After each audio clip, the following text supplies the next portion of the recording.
pour tous vos projets de construction ou de rénovation. Soka Vitre manolotra anao ny Vaovao. Soka Vitre, très sincèrement à votre service. Savy d'une option Tinao am Blue Line TV am Blue Line TV safidy tsara indrindra manolotra anao ny Vaovao. Blue Line TV safidy tsara indrindra.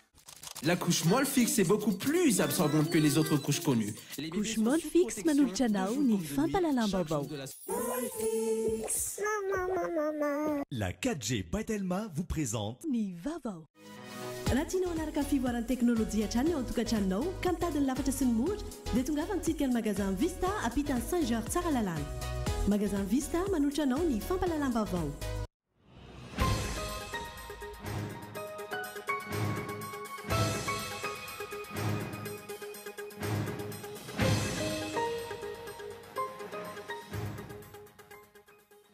Fombafomba tsara mihetsika sesan'ny fionan'ny gouvernemanta amin'ny tatitra ny asa vitany manoloana ny solombavamboaka. Raha toa ka 4 andro no tapaka atao anatin'ny lahadinika hanatanterahana izany fionana izany. 12 ora sasany monja no nanaovany azy ny alakamisy lasa teo. Inona no antony nanidinireo arahanao anatin'ny matoanda atsoratry Andra Arson. Lafin'ny fitaovana no tsy ampy tsy ahafahan'ny mpitandro amin'ny filaminana manao ny asany 100,000. Iny ny fanazavan'ny solombavamboaka ny distrikany Rivony Mambo. Ireo jolahy indray no manana fitaovana mihoatra ny mpitandro amin'ny filaminana. Maresaka iraisam-pirenena ao anatin'ny krizy tanteraka amin'izao fotoana izao ny tontolon'ny politika any Irlandy. Raha ny fijery ny mpanara-baovao dia mety roso any amin'ny fifidianana mialohan'ny fotoanany Irlandais. Nadidinireo arahanao afaka fotoana fohy.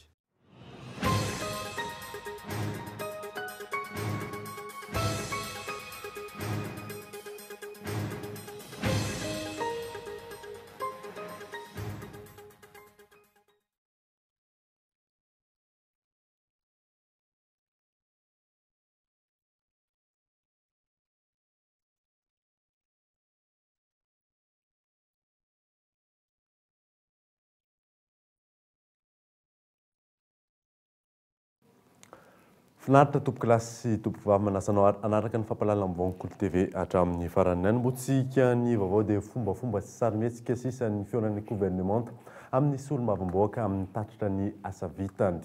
Raha 4 andro no tapaka atao anatin'ny lahadinika hanatanterahana izay fionana izay 12 ora sasany monja no nanaovana azy ny alakamisy lasa teo. Inona ny antony? Arahoary matoanda atsoratry Andra Arson. Ny antony maika hamonjy filan-kevitry ny ministra atao any Mahajanga ny androny sabotsy sy alahady, miampy ny kongresa rezonaliny antoko SVM ireo fahefanam-panatanteraka, dia nilefitra manoloana izany ireo fahefanam-panao lalàna. Fahefanam-panao lalàna izay arofanina amin'ny tsy fahombiazan'ny politika mpampandrosoana tanterahan'ny fahefanam-panatanteraka. Nataony sarimihetsika ka alimbe tamin'ny 12 ora sasany vao noravahana ilay fionana ny andro voalohany, ary dia nambara fa tapitra ny fionana teo amin'ny mpikambana amin'ny gouvernemanta sy ny solombavambahoaka. Nangina tsy nisy na inona teny amin'ny lampany antenimera-pirenena ny Zoma, izay andro faharoa tokony nanohizana ny fionana. Tsy hitohy ny fivoren'ny ireto solombavambahoaka ireto, raha tsy ny alarobia fa 20 ny volana Novembre ho avy izao, amin'ny fandraisana ireo parlementera avy any Indonezia. Mampametra-panontaniana ny olo-pirenena ankehitriny no mbola antom-pisin'ity fahefana mpanao lalàna anara-maso ny asan'ireo mpanatanteraka. Rehefa nandany lalàna, tsy misy afa-tsy 30 mahery kely no tonga mandany izany lalàna izany. Ankoatr'izay, tsy misy intsony ny ady hevitra mialohan'ny fandaniana ny lalàna, fa ora iray monja dia nahafana nandany tsy nisy fanovana ohatra ny volavolan-dalàna hitantana ny volam-panjakana amin'ny taona 2024. Izany tokoa ve ilay resabe ny anivon'ny fiarahamonina fa jambany malety tokoa ireo solombavambahoaka ho noverin'ny vahoaka iaro ny tombotsoany. Mangina sy manaiky lembenana ireo natao arofanina manoloana ny fampiarahana ny raharahana antoko sy ny raharaha-panjakana toy izao ataon'ny mpitondra SVM any Mahajanga izao.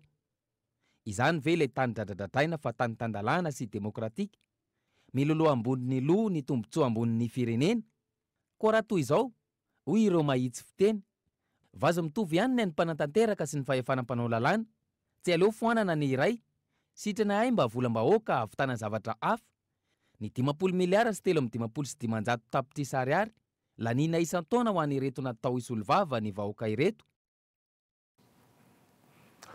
Nangataka ny analavana ny fepitona itondrany hatramin'ny taona 2024 ny filoham-pirenena Hery Rajaonarima raha ny loharanom-baovao avy any Mahajanga. Nangataka ny anitsy ny lalam-panorenana tamin'ny loholona HVM sy ny solombavamboaka miaradihy amin'ny fitondrana ihany koa ny tenany fanadiny Fezora Faly. Raha ny loharanom-baovao avy any Mahajanga nandritra ny kongresy rezionala ny HVM sy ny filan-kevitra ny minisitra ny tanterahana tany an-toerana. Nilaza ny filoham-pirenena Hery Rajaonarima fa anisy fantsiana ny lalam-panorenana amin'izao akatoko ny fifidianana izao. Namory ireo loholona HVM sy ny solombavambahoaka miaradihy aminy ny mpitondra ary nangataka ny analavana ny fepitona iasany ho hatramin'ny 2024 raha ny fanazavana azo. Kendreny ny filoham-pirenena ny tsisy ny fametram-pialana araka izay voalazany ny 2/2020 amin'ny lalam-panorenana. Mazava nefa ny apetraky ny lalam-panorenana ao amin'izay 2/2020 izay. Tokony hametram-pialana 80 andro mialoha ny fifidianana ny filoham-pirenena atoka hirotsaka ho kandida ho vidiana. Manam-pirofo ny filazana izay efa nentina teto amin'ny fampahalalam-baovao ny KOLO TV tanteraka ny zava-mitranga ankehitriny ary manamafy ny ahian'ireo fiarahamonim-pirenena sy mpanao politika mivondrona amin'ny comité de vigilance démocratique pour les élections ny aminy hoe konokonono ny fitondrana samirery ny lalàna hifeny fifidianana ka izay ve no tsy nanomezana azy ireo ny hijerenana mifanaraka amin'ny asa nataon'ny CCRP ilay volavolan-dalam-pifidianana na tsia. Raha tsy ahivina mpisehatra maro toy ny mpanao politika sy fiarahamonim-pirenena ary fikambanana samihafa no efa nilaza fa tsy anjaran'ny filoham-pirenena ankehitriny manova lalam-panorenana fa anjaran'izay filoham-pirenena voafidy aorian'ny fifidianana tokony hatrehana amin'ny taona 2024. Ny lalàna velona efa misy aza tsy voahaja sy tsy miatra araka ny tokony ho izy. Raha ny zava-misy ihany koa tsy misy ny fandrosoana hita taratra eto amin'ny firenena ankehitriny, ny mifanohitra amin'izany aza no hita, miamafy ny fahantrana, ny fidangan'ny vidim-piainana, ny rongatra izay tsy izy ihany koa ny tsy fandriam-pahalemana tato anatin'ny fotoana nandraisan'ny mpitondra ankehitriny ny fahefana ary tsy misy tsy mikaikaiky amin'izany ny isam-paritra. Tsy misy intsony ihany koa ny fifampitokisana eo amin'ny mpitondra sy ny entina. Fanajantena raha nambaran'ny filoha nasionaly ny antoko malagasy miara-miainga ny mametram-pialana rehefa hita fa tsy mandeha araka ny tokony ho izy ny fitantanan-draram-panjakana. Namoaka fanambarana mitatitra ny diany teto Madagasikara ny hiraka manokana ny vondrona Afrikana izay nanamarika fa filoham-pirenena vaovao vita fianianana ny tokony hitondra ny Madagasikara manomboka ny 20 Janoary 2022 Yandra Arson. Ny faran'ny herinandro ity no nitatitra ny diany teto Madagasikara ary namoaka fanambarana momba izany ny hiraka manokana ny vondrona Afrikana raha mitany ny lamamiraha. Nambarany fatahorin'ny fionany tamin'ny filoham-pirenena malagasy ny Prime Ministre lehibe ny androm-panjakana mpanao lalàna eto amintsika, ny filoham-pirenena teo aloha ny ministra ny raharaham-bahiny, mpanao politika malagasy ary ireo fikambanana iraisam-pirenena sy ireo firenena mikambana ao anatin'ny groupe international de soutien Madagasikara dia nahatsikaritra ny tsy fisian'ny fifampitokisana sy ny fifampiresahana mazava eo amin'ny samy malagasy manoloana ny fikarakarana ny fifidianana solombavambahoaka sy ny fifidianana filoham-pirenena amin'ny taona 2022.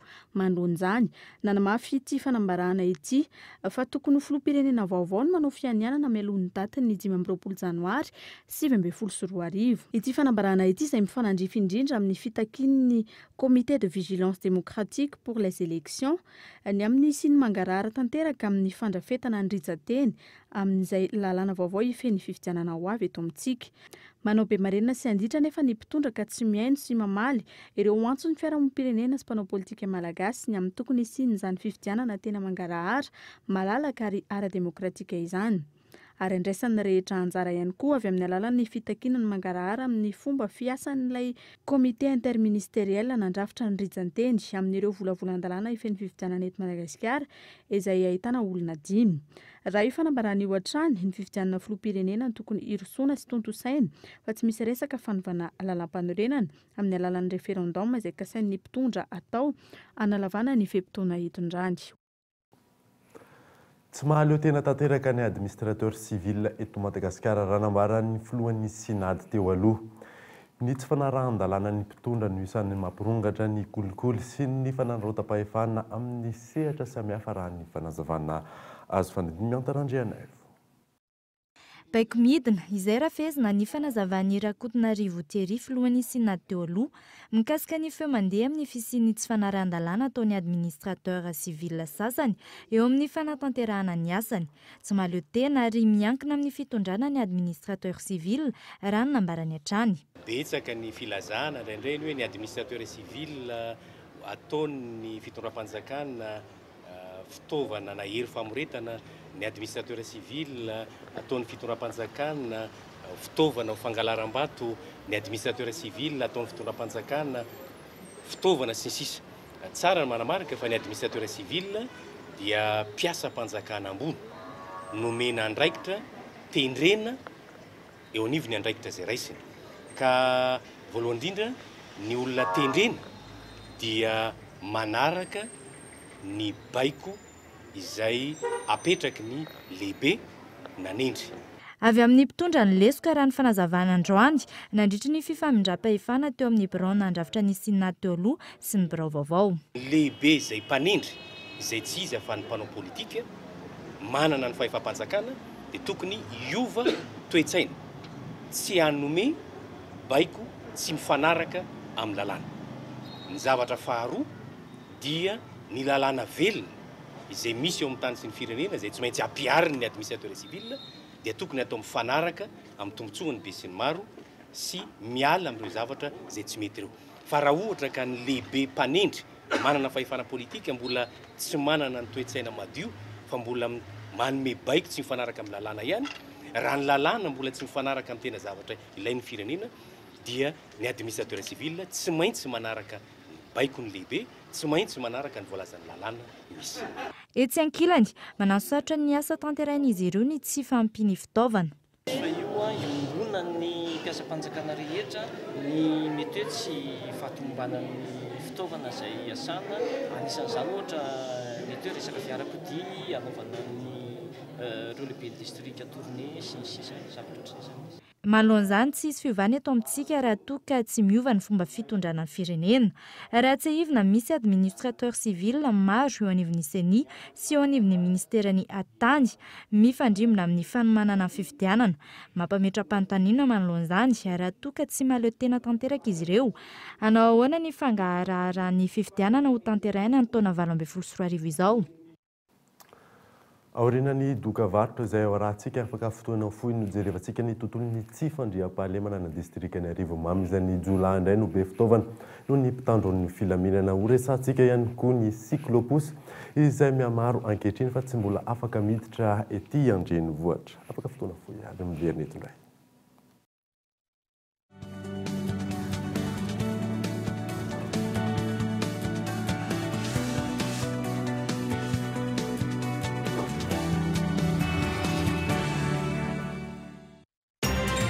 Mesdames, messieurs, chers parents, voici Théo, le bébé qui consomme le plus de liquide au monde. Le monde entier parle de lui.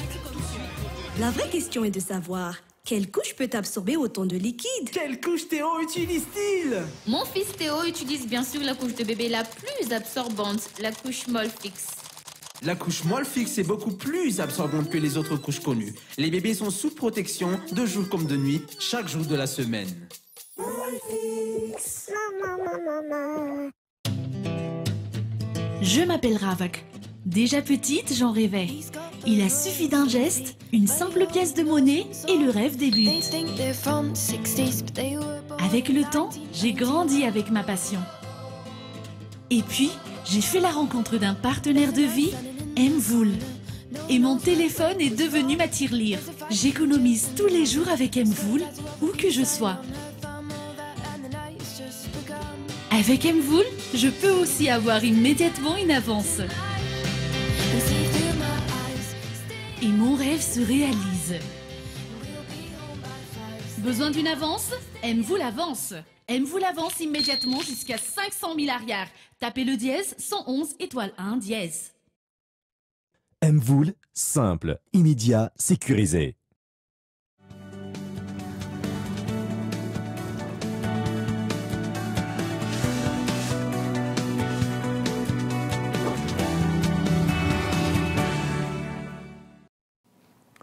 Verina eto amin'ny fampalalam-baovao aza isika amin'izao fotoana izao. Lafin'ny fitaovana no tsy ampy ka tsy ahafahan'ireo mpitandron'ny filaminana manao ny asany zato isan-jato.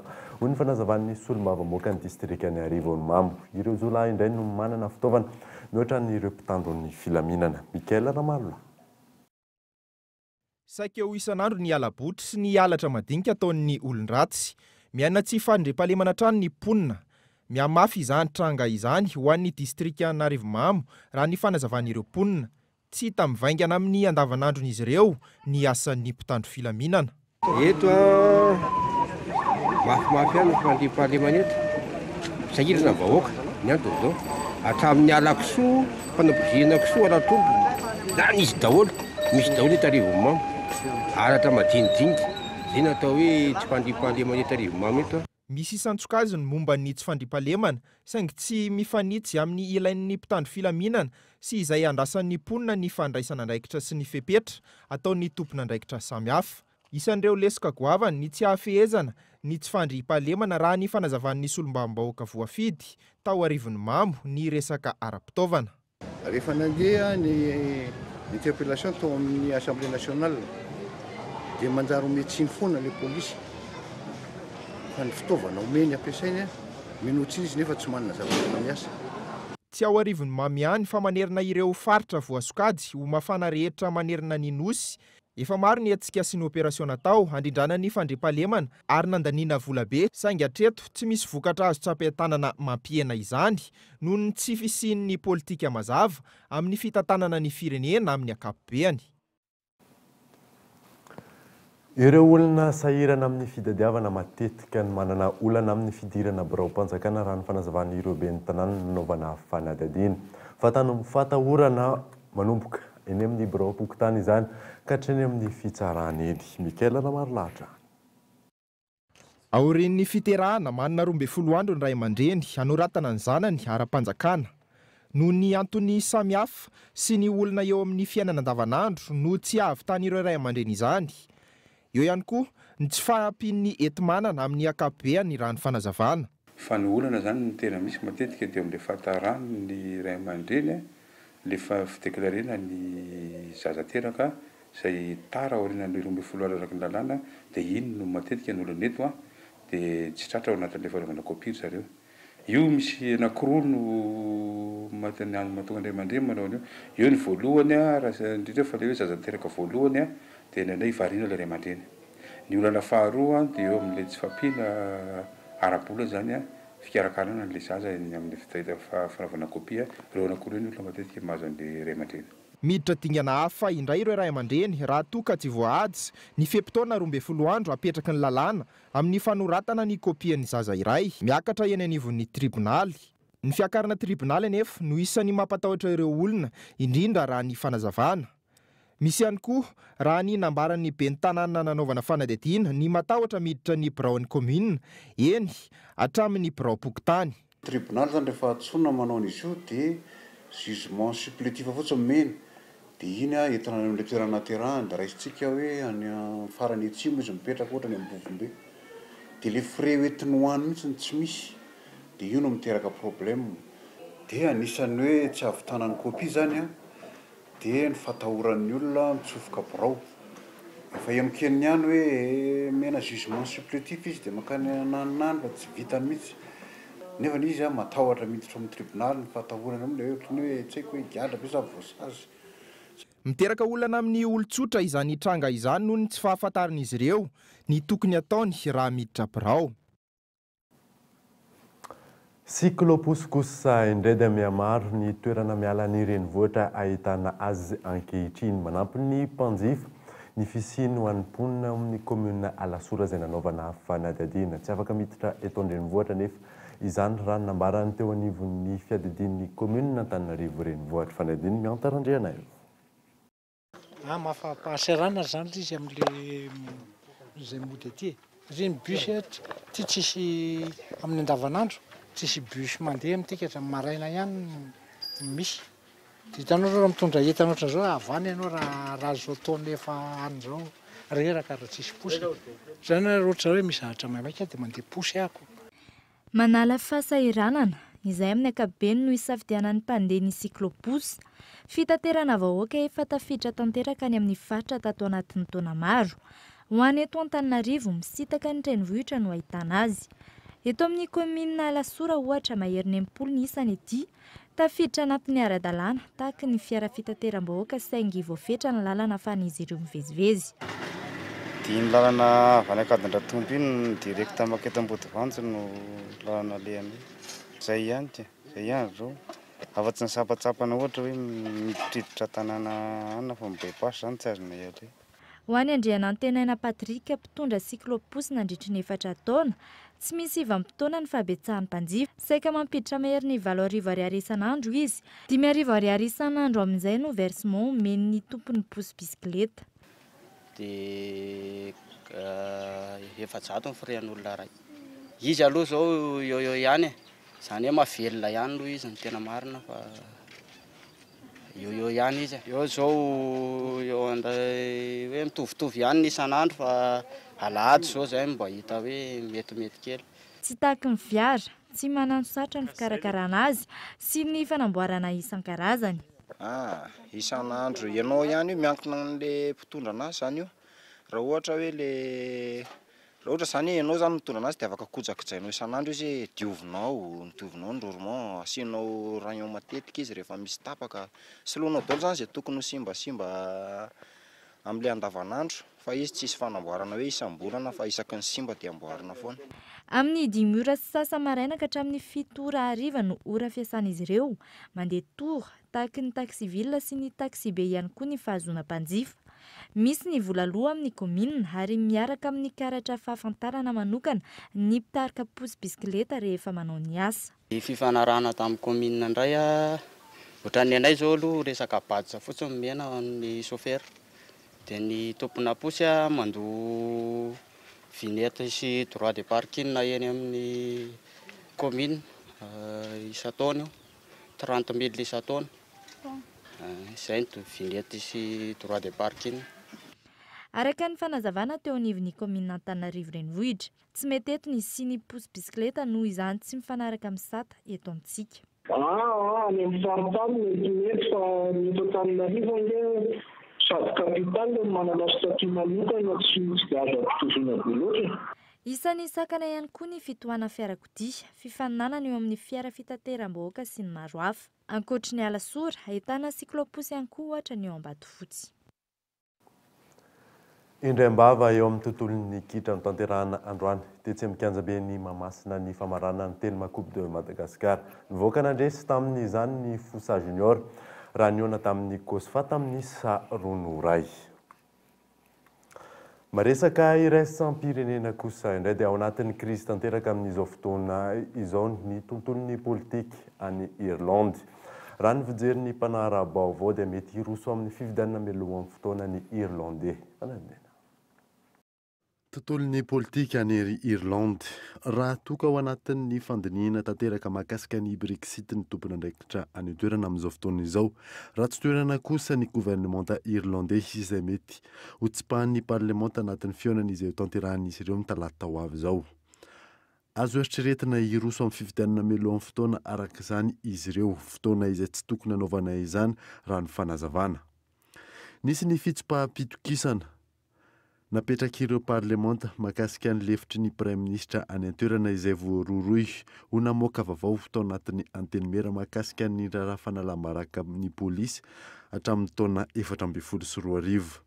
Vokatry ny resabe naterak'izay efa nisy ny fametra-pelan'ny ministry ny fitsarana lehibe ny polisy roa tamin'ny fiandohan'ny ity taona ity ary ny fialan'ny prime ministra irlandais izay nisolo ny volana jona teo. Dia iny maresaka iraisam-pirenena iny manakatona ny fampahalalam-baovao tamin'ny ity alina ity ankasitrany ianao nanaraka izany. Soava tsara daholo tompoko.